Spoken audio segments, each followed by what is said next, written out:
Hi, everybody. This is Jonathan Bass. I deal with the content marketing over at Revenue Well. Thank you so much for signing up and attending today's Practice Perfect webinar. I'm so happy to have Genevieve Poppe here to teach us all about phone skills. It really is an excellent presentation. I think everybody's going to enjoy it. Genevieve has over 20 years experience in the dental industry, and we like to say she's a new patient whisperer and definitely an agent of change within your practice. So at the end of today's presentation, we're going to have a Q&A. By all means, send over any questions you have, and we'll get to those at the end. So without further ado, Genevieve, the floor is yours. Thank you so much, Jonathan, and hello, everybody. Thank you for the nice introduction. And I am, there we go, having just a bit of trouble advancing my slides. This is me, I'm Genevieve Poppe. I have been in dentistry for 20 years, as Jonathan said. I have a really broad operational background, everything from dental assistant to practice manager to practice owner. But what you really need to know about me is these three things. I'm a customer service maniac, I'm an enthusiastic change agent, and I have become known as a bit of a new patient whisperer. And so what I've been asked to do today is share what I know about converting phone calls to appointments and appointments that show up in your office.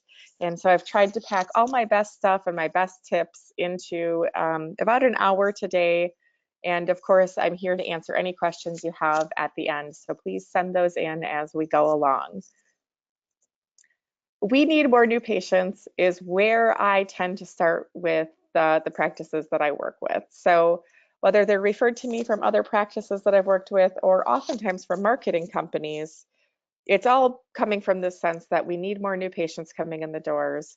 And a lot of times what we're able to discover if you have any sort of tracking on your marketing is that new patients are calling your office, but we're not necessarily converting them to new patient appointments. And so what I want to do is tell you guys a little bit at how I solve these problems in offices and give you my best tips for your team members that answer the phone so that hopefully they can, starting today, have more success with those opportunities for your practice. The first thing that I just want to throw out there is that I think it's really important to understand where your calls are coming from and what effectiveness you're having with those calls so that you can build a strategy to answer the types of questions and the types of inquiries you're receiving as an office. And so a lot of people that I kind of first meet up with have a sense that this might be a problem in their office, but they really don't have a sense of how to tackle it or how to even tell if they're being effective or not. There's lots of ways to do this. There's a lot of companies out here that do this, and I have a few good ones. If you want to email me at the end, I'll give you my details. I can share those options with you. But if you're not getting some source of information about the marketing that you're doing and the number of calls that you're getting to your office from those marketing sources, and then how well you're doing with those calls that you're receiving, I really think that's an important place to start. If not, it's really hard to tackle with your team. Recording new patient calls is something that I think team members can initially be a little bit uncomfortable with, but if you frame it positively and help them understand that this is just game tape and it's not something that we get in trouble for, but something that we can learn from, most people can get comfortable with it sort of once they're over the hump of hearing themselves recorded.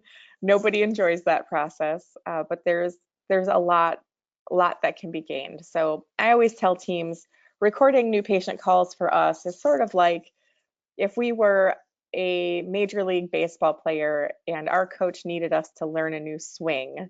What they would do is practice and practice with us and record us making that new swing and try to help us piece together ways that we can improve it. And that's what new patient phone calls are. For me, it's learning where we're effective, where we're not effective, and making strategies to improve from the information that we're gathering.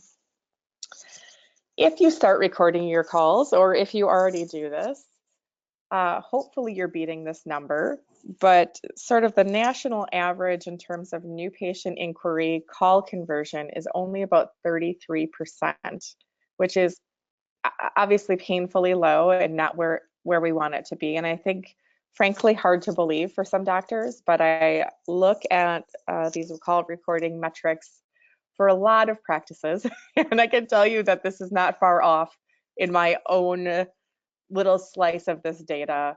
I usually see people converting between 35 and 55% of the new patient inquiries we get. Just a little side note here. I think that teams are very surprised by this number because they don't even always view those initial inquiries as new patient opportunities. So when I ask a team member that answers the phone, how do you think you do with new patients? They say, well, pretty much everybody schedules. That's almost always their response. And the reality is that when you ask them that question, they're thinking of people that are calling to say, I'm a new patient, I'd like to schedule. And they're not counting in that people who called and said, are you open on Saturday, or do you take, Blue Cross Blue Shield? To them, those are just questions. They're not potential new patients. And shifting what's an opportunity is actually one of the first steps before we go about making this number a little bit better. If you feel frustrated with that conversion rate, it's easy to feel a little bit upset by that or thinking about that much opportunity lost. I really always like to ask the doctors, how much training did we require for our team before they're allowed to touch equipment in the back, before they can touch our scanner, before they can touch the CEREC, sometimes before they can even take a pan. We give them training specialized to use those instruments, but we very rarely provide any training to use this very, very valuable piece of equipment in the office, which is the telephone.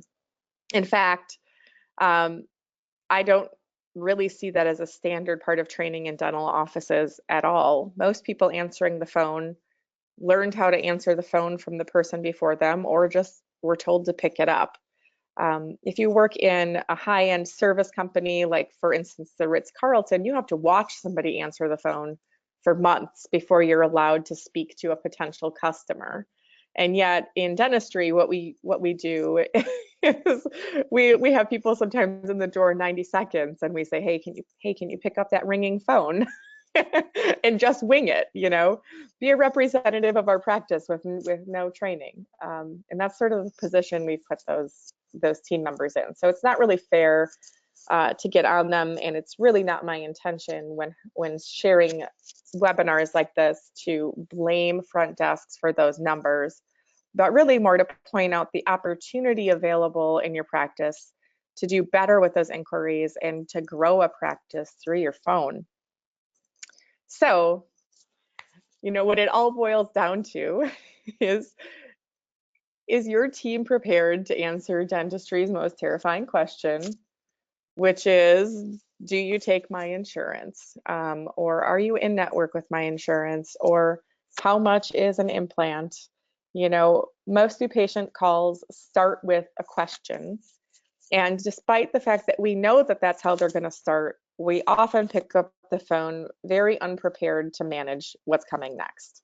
So when we think about how it's currently done, what I see happen most of the time is we're either giving some sort of clever answer, like some very canned response, something like, we participate as an out-of-network provider and we're able to file your benefits, and we have other people who come here with your insurance.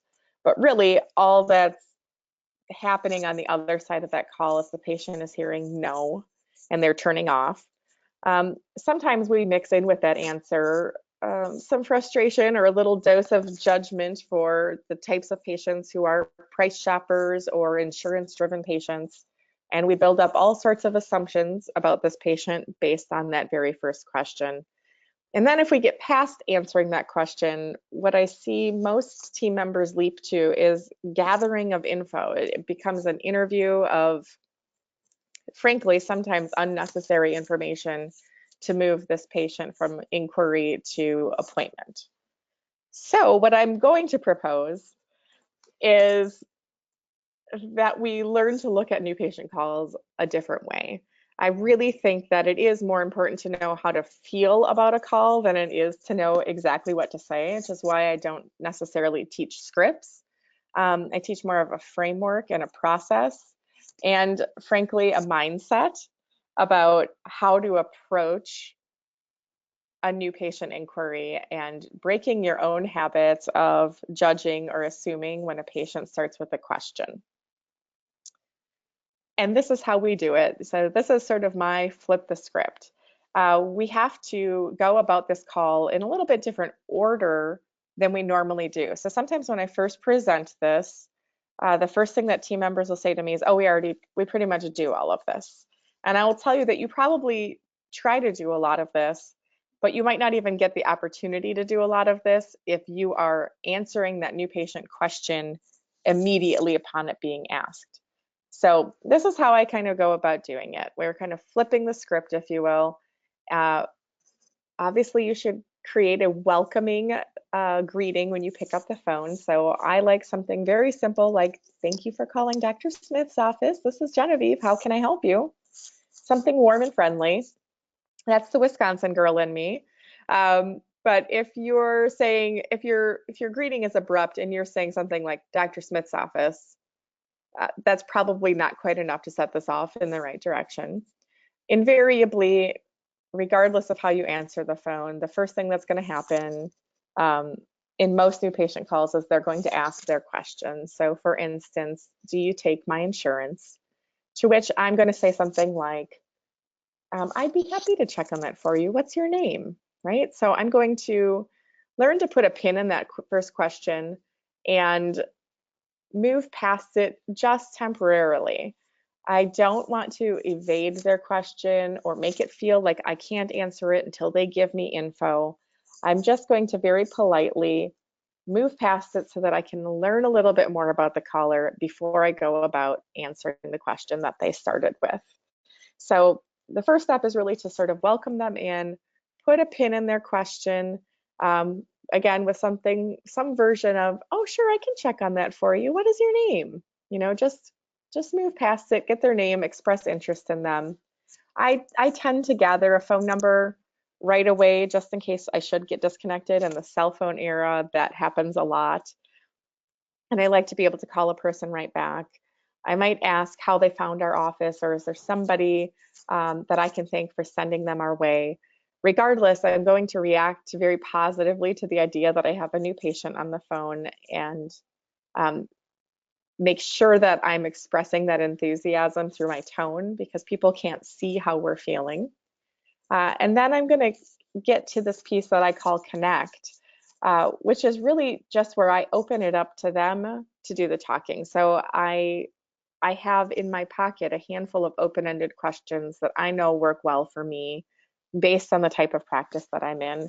But I'll tell you, for me personally, most of the way I get to this connection is through some version of a tell me statement. So I'll say something like, "Now tell me what we need to get you in here for," or "Tell me about this implant that you need," and give them the chance to talk. This seems super obvious, but I can tell you from listening to, at this point, thousands and thousands of phone calls happening in dental offices all over the country, and that this is not what we do on the phone. We are very much wired to be information gatherers, and we're actually taught that way. And we might even have a new patient sheet that's literally a series of questions that we have to ask people, but they're all yes no questions. And I'll tell you that you could probably get most of them answered in a way that feels nicer to the patient if we can give them the chance to talk. And if we give them the chance to talk, not only are we learning more about them, but they're doing something very important in this process, which is they're feeling connected to us because we're listening to them. So basically, if somebody starts with something like an insurance question and I can get to a "tell me what we need to get you in here for," very often I hear that the type of visit they're looking for is actually not going to be impacted all that much by insurance anyway. So my point being, some people will say, um, "I'm a mom and I need to get my 3 kids in for a cleaning." But other people will tell you, "It's been 10 years since I've been to the dentist and I've got 3 broken teeth and my last visit was awful." And the way that I am going to answer that insurance question is going to be very different based on the on the information that I gather about this person in a more conversational, open-ended way. So I like to look at that connection piece not only as the opportunity to let a person feel heard, but also the best form of information gathering, which allows me to help them find a solution, which frankly is better than answering a question. So if I can find a solution for this person, that puts me in a very different place than just giving them information about how we work with insurance.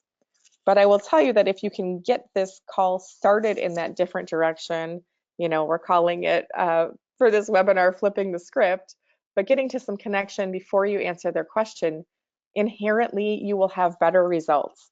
Even if you're not super trained up on overcoming objections, you will give a naturally more appropriate answer based on what this patient has told us about themselves. And so once I'm able to go back and say, now I know you wanted to know if we take Blue Cross Blue Shield, let me tell you how we work with that plan. This works whether you're in network or out of network, simply by having this part of the conversation later into the call. But what I want to do is frame that answer in the most positive way, speak to what we can do for this patient, and include why they should choose us. There again, that's going to be a lot easier answer to give if we've given them an open-ended conversation first.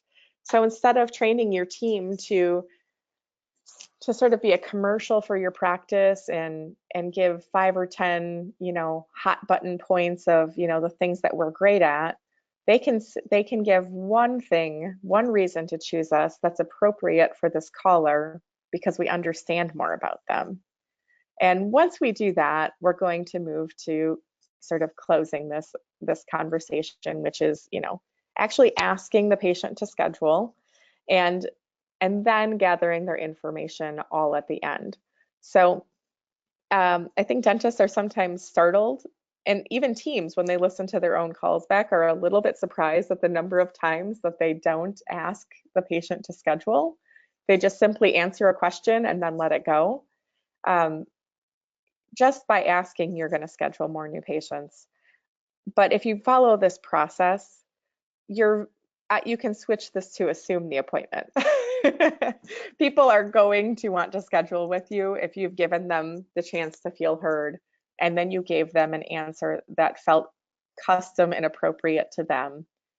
Kind of continuing that trend, I suggest up an appointment that seems custom made or tailor made to what I've learned about them. So it might go in the schedule as a comp exam, new patient visit. But the way I might phrase it to a patient is something like, let's do this. Let's get you in and start from the beginning. We'll gather all the information we need and make a game plan. How does that sound? And I get them in for a visit that feels like I invented it just for this patient. And once I have that appointment made, then I gather their information. So I don't start with the address. I get it at the end. I say something like, you know what? All right, bear with me for just a minute here. I've got you all set for this appointment. Let me just get a little information in the system so I can get your chart all ready for you. And I do that piece last. And in gathering that information last, it's just a really nice way to end the call that shows that those details are the least important thing about our relationship with that patient. Bottom line, what I really teach people to do is to ask more questions or to get curious about the first question that a patient might ask, rather than assuming we know what this person is all about and giving an answer that shuts down the conversation. And so this seems straightforward, but it really is a practiced response because inherently as humans, we want to give the answers that we know. So if we know the answer, it feels good for our brains to give it. So if we can sort of stop that initial reaction of just answering a question and teach our brains to say, I wonder what else there is behind this story, we're going to do better on the phone just with that mindset. So, what does this sound like on the phone? It sounds a little bit like I just sort of walked you through, but essentially, it sounds like I'm a person who is very willing to help. There's no deception in this process, there's no clever answers. It's simply giving honest answers after I know a little bit more and better answering the question for the patient. So if a new patient calls the office, it might sound something like this, which would be, thank you for calling Dr. Smith's office. This is Genevieve. How can I help you? I'm going to kick it off nice and warm. The new patient might say something to me like, do you take Blue Cross Blue Shield PPO? And of course, in my previous world, I could have assumed that this person doesn't get us and they only care about insurance. But in the new process, I might say something like, well, I'd be happy to check on your plan for you. What is your name? And I catch just their first name for conversational purposes only. I don't break this phone call down at this point by having them spell their first and last name for me. That really throws things off. So as long as I can say their name back, I don't bother clarifying it. I don't need to know if, Susan has a Z or an E at the end. I just go with Susan. So then I would say, okay, Susan, and when was the last time we saw you in the office? So this is my way of sort of verifying, is this for sure a new patient? Um, and it sort of prompts her to tell me that she's new. So she might say something like, well, I've never been there before. I'd be a new patient. To which I'm going to say, oh my gosh, well, I'm so glad you called us today. Thank you. Is there somebody that I can thank for sending you our way? And she might just say, I found you on Google, which would be fine. I would say something fun and clever like, well, I'm so glad you found us. It's good to know we're out there. But if she tells me that she was sent by a patient that I know and love, then I am able to express that and I have sort of an instant rapport with her. And so knowing at the beginning of a call where this person came from can be helpful. A person who found me on Google doesn't have as much desire to schedule with me as a person that was referred by a friend. So sort of knowing where I stand at the beginning is important. Um, and then I might just say, okay, Susan, can I just grab your number just in case we get disconnected and get her number in the beginning. Unless you have a system that has caller ID or shows you that information right away, then it might not be necessary. If a person was referred by another patient, it's important to express that we love that patient, right? I hear all the time when I'm listening to calls back, because it seems so normal to us, that we don't have sort of the appropriate response that we should when patients tell us they were referred by another one of our patients. So I want to say something like, oh my gosh, I love John. That's so fantastic. I'll make sure I send him a thank you card. Susan, tell me what we need to get you in here for. And I'm going to learn what she has in mind for her first visit in the office. And once I learn a little bit more about her, then I'll bring it back to her question and say, okay, I know you wanted to know if we take Blue Cross Blue Shield. Let me tell you how we work with this plan. And give that explanation. That's going to be a little bit different office to office. But the beauty of this system is that we've established some rapport. I've listened to her, and truly, it's hard to believe this initially. Just by pushing that answer later into the call, I'm more likely to overcome this objection. She's more likely to pick me just in the time duration that she spent talking to me. But especially if I'm good at assuring her that she's called exactly the right place for what she needs and she's built some relationship with me, my chances of being able to provide her a solution and move her to a close escalate like, I don't want to say a jillion times because that's not an actual metric, but it's significant. I do have an intake sheet that I developed with Smart Market Dental that I'm happy to email to you. That kind of walks through this order of information gathering or this order of conversation. It is not a script, but it does guide along through this process how to do it. And I also have a quick little video that sort of walks through this process that I can share as well. That gives sort of a reminder of the intention of each of these pieces of information. It's also a two-sided sheet. So the information that would normally be on your new patient intake form is intentionally flipped to the back of this form so that we don't get stuck in the old habit of collecting information or asking yes, no questions. It's meant to be more of an open format for a conversation on the front and then information gathering on the back. The other thing that I really notice a lot when I listen to new patient phone calls is that sometimes, very unintentionally, office policies created by the doctor are creating roadblocks on the front side of welcoming patients in.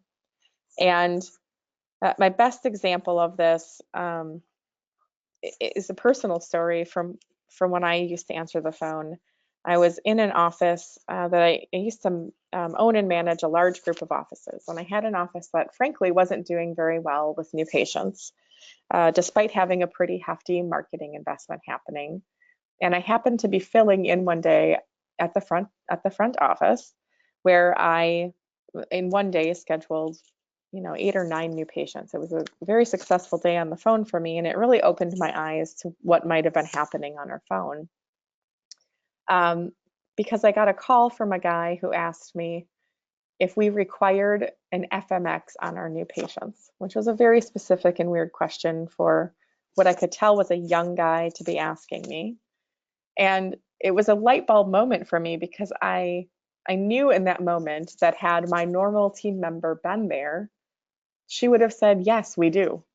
And the call would have been over because we did have a policy that new patients came in and they had an FMX and they had a comp exam and they were then scheduled for their appropriate cleaning in that particular office.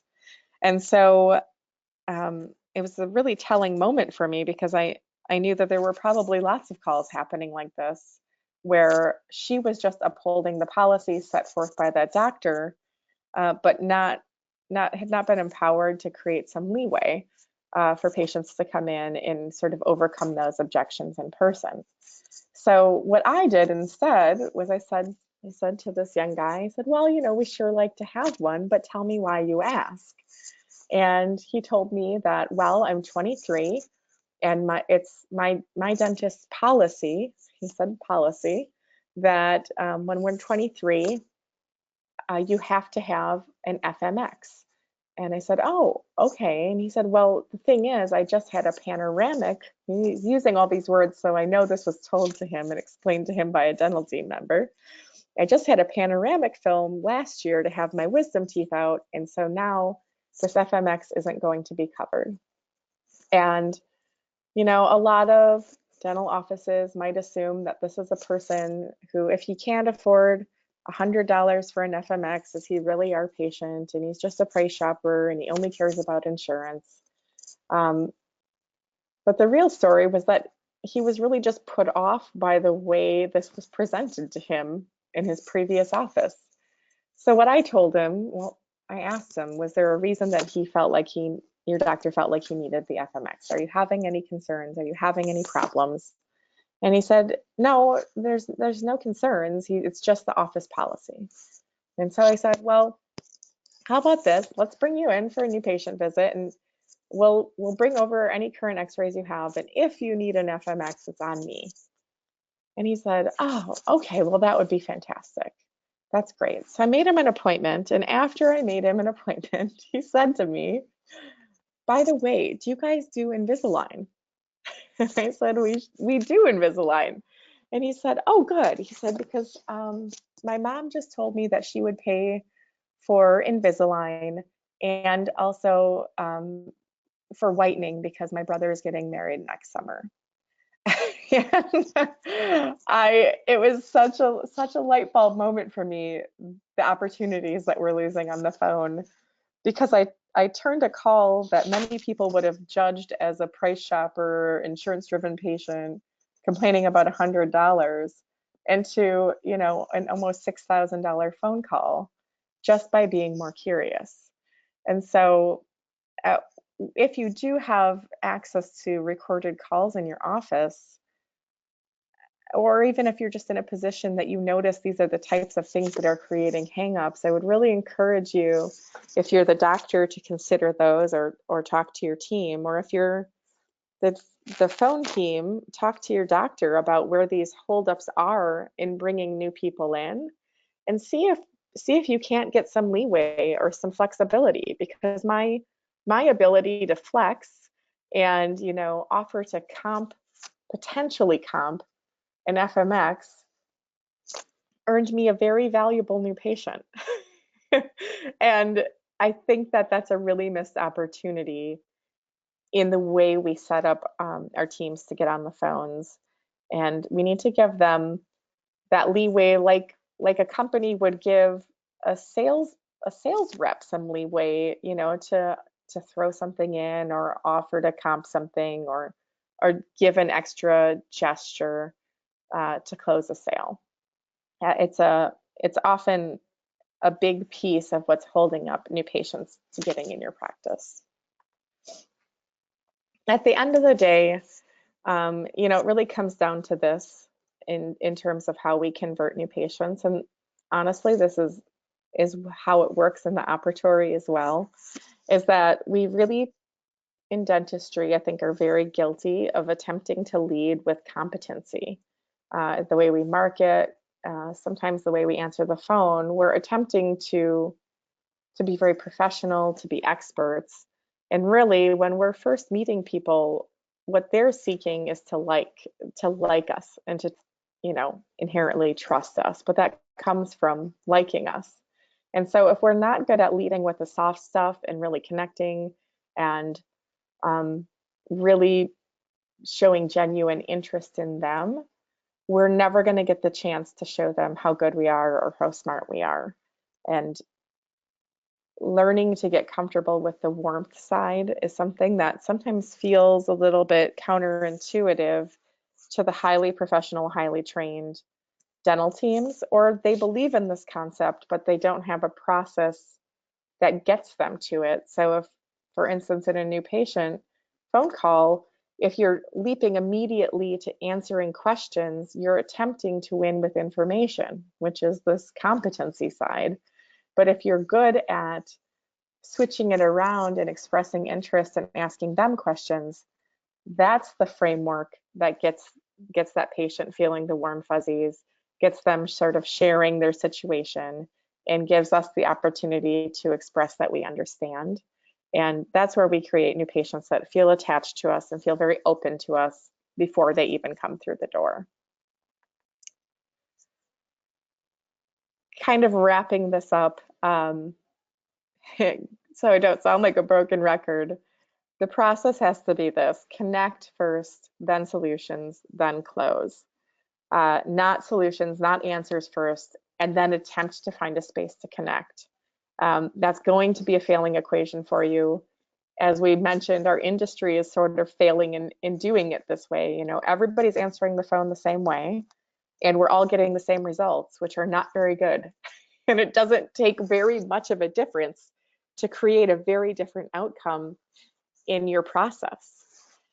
The other thing that people say to me a lot when I start to introduce this idea of not immediately answering the question is, these people just want to know. I hear this all the time. These people just want to know if we're in network. These people only care about their insurance. These people only want to do what their insurance covers.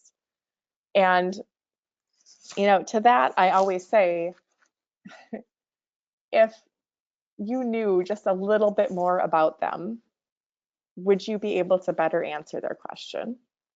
Hopefully you believe that answer is yes. And if this patient likes you a little bit more, are you more likely to overcome their objections?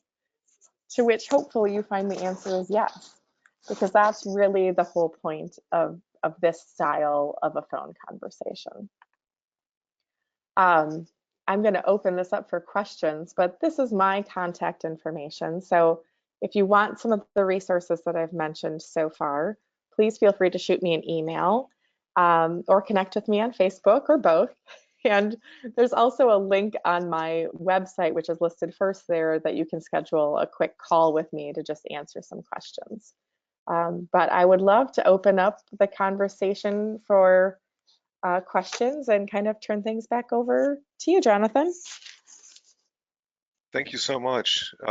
This is absolutely wonderful, and we already have some some advocates here. One individual is saying that they get at least 4 calls a week that are quick questions that turn into implant restorations, and sometimes multiple, just by forming such a deeper connection with patients.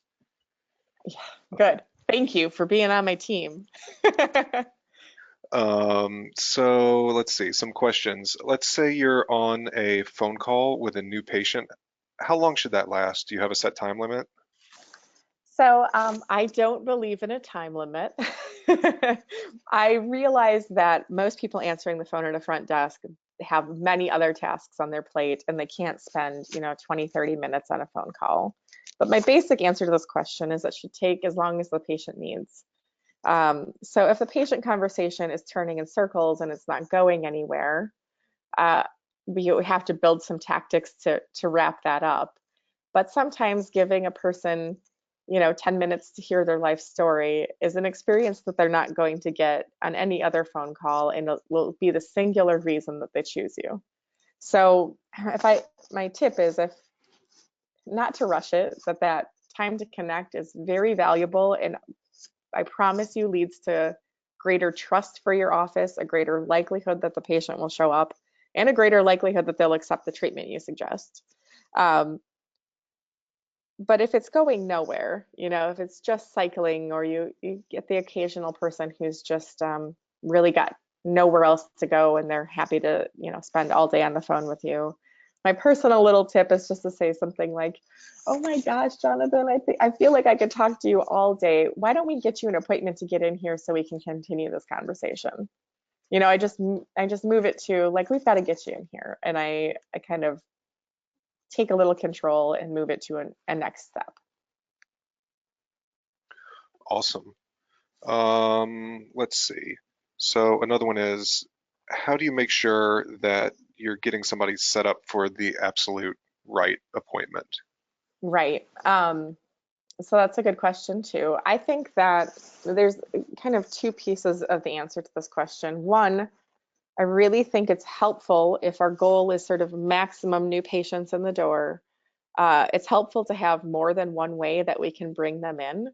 So some offices have a fairly rigid new patient process, and I hear this as an obstacle often, where the patient has to come in for a 2 hour with the doctor, comp exam, that type of thing. But if you can offer multiple avenues in, some people add on things like a free consult or a quick consultation. They'll have a limited.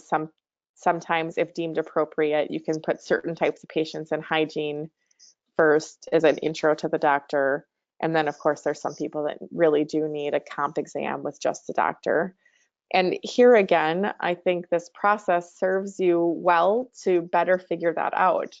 So if I can get a person talking and telling me about their story and telling me about their needs, and I'm listening to the situation and asking appropriate follow-up questions, that is my process for determining what seems most appropriate for this patient. Um, that seems like an obvious answer, I realize, but what a lot of what a lot of team members will do on the phone, and this again, it just kind of goes back to habit and learned behavior, is they'll say something like, "So do you want a new patient visit?" And they're asking a yes no question, and they're also asking a question that has no relevance to that patient. Or they'll say, "So do you just want a cleaning?" And they'll sort of suggest what they think is the first option that this person wants, and they're not really learning about the person, and then suggesting a course of action, which is sort of what you heard me do in that example, which is, it sounds like you have a lot going on. I think we should just start at the beginning with you and the doctor to get a game plan. You know, I want them to take a minute to make sure that this great phone call that they're doing results in a great new visit. That first visit being most appropriate for them based on what we learned and accomplishing what they're trying to accomplish. Excellent. This question I think is really interesting. So we have an individual who they run a call center, and they do tracking and recording. Do you Mhm. have any advice for like continuous training of individuals answering the phone that doesn't come off like you're picking on them. They kind of want to kind of help people get better, but don't make it seem like you're really picking on them. Yeah, it's so sad that a lot of people in our industry view feedback as picking on. Um, so I do actually have, if that person wants to email me, um, a call evaluation sheet that I use that they might be able to incorporate into that process. But what I try to do is actually teach people. So if I'm coaching a team trying to build continuous improvement in their phone process, I try to teach those team members to evaluate themselves because I find that people are usually a bigger critic of themselves than I ever would be. And so when I give them the ways to measure themselves with this, sort of call evaluation sheet, I teach them to listen to their own call and sort of grade themselves on these metrics. And they'll be surprisingly hard on themselves. They sort of do the work for you if you teach them what you mean by each of those metrics and how to listen for those pieces of a phone call and how to get it going in that order. So for instance, if a team member can sort of self-discover that they're, failing to ask for the patient's name or failing to use the patient's name in conversation, they'll sort of identify that one piece, that one little building block of the ideal call and say, you know what, from now on, I'm going to make sure that I use somebody's name twice in every phone call. And they'll sort of set these mini goals for themselves and stack and build those little growth moments for themselves. If that's a if that I hope that satisfies the question. Um, I think it did, and we've got your email address here, and I also DM'd it to them, so I encourage yeah, them to reach out. yeah, Um, definitely listening, teaching them to be critical of themselves in the process is, I think, the trick to switching it from that picking on feeling. I feel like that's feedback in everything we do. You Yes. need some. Um, so here's a practical question. How Mhm. can a practice handle, or how do you recommend them handle new patient calls who want evenings, but their evenings are booked for a month out? Yeah. So again, I would still connect first. I wouldn't say, oh, well, all of our evenings are 7 weeks out, which I hear all the time. Um, they hop right into like the objection instead of first connecting with this person. I would try to learn something that allowed me to build a little urgency to get them in. And so when I came to the solutions piece of the phone call, I would say something like, now I know you wanted an evening appointment. Here's what I'm going to propose. Let's just find you our first available for your first visit, and then make sure we get you in the queue for evening appointments going forward, because they take a little while, to get in for those night times, and I don't want you to wait. Let's just start with this, but assure them that we have that solution for them long term. If that's just a no-go for the patient, which sometimes it is, then I'll say something like, now, I know evenings are important for you, and we're so happy that we have evenings. I'd love to get you in sooner than that if you could consider a different time. But if you can't, let's just save the next available.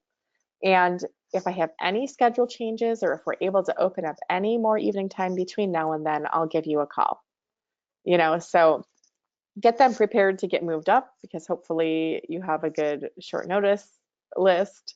But I try to focus on the fact that we do have those evening hours for their convenience and that they're much easier to get in those evening hours, in advance, and that it's worth getting them in ahead of that. Excellent, thank you. Mm. Um, Here's a question. Feel free to sidestep it if you want. Um, Okay. so the question is, how do you feel your teaching compares to the way the Scheduling Institute teaches? This individual is saying that it seems very different. It is very different. I would say it's about the polar opposite. Um, they're both here's what I'll tell you. I think any training is better than no training, right? So I'm not a hater, but they're two very different approaches. um, a scheduling institute wants you to finish a call in like 2 minutes and basically just tell people we work with every insurance and get them in. And the idea is that people will be so happy with your service when they get there that they won't care. The problem is that people don't really like to be tricked or deceived, and you will initially schedule more new patients, but you won't retain them. And sometimes it can even be so bad as, people leaving negative reviews if it's an insurance participation situation. So, um, you know, there's they're two very different approaches. I'm not going to say one's right or wrong. I think if you're trying to build the type of practice that's more relationship driven, then the way that I teach phone skills makes more sense. Okay. Oh, this is a good one. So let's say the person answering the phone, they've gone step by step, everything you say, and the patient Hmm. still insists on getting a fee for service before coming in, or if they're doing the old call around and, price shopping. Um, Hmm. how would you handle that call? You know what? I am not afraid to give a number. And I don't give an exact number. I know that that initially shocks people. I'm not saying you should quote fees over the phone, but I watch people lose calls all the time because they won't even give a ballpark. They won't even give people a sense of a fee because they're so afraid of discussing fees. And they'll hold that so tightly that they'll actually let the call go. And to me, that's crazy. Like, so if your fee is too much, it's too much. But oftentimes that's not the case. People have a really big fear that they can't afford it, or they just don't even, the fear of the unknown. Like, if I told you, coming to see me was going to be, I can't even tell you how much it's going to be versus it's $5,000. People are a lot more comfortable with a number that's big than they are with with a number they don't know, is my bottom line. So again, once I've connected and I understand a person, I ask them questions. And a lot of times when you're asking questions about those types of cases, like an implant, yes, tell me what this implant you need. Um, tell me this tooth story. I get a few questions in there where they're allowed to really tell me what's going on. Then I say, you know what?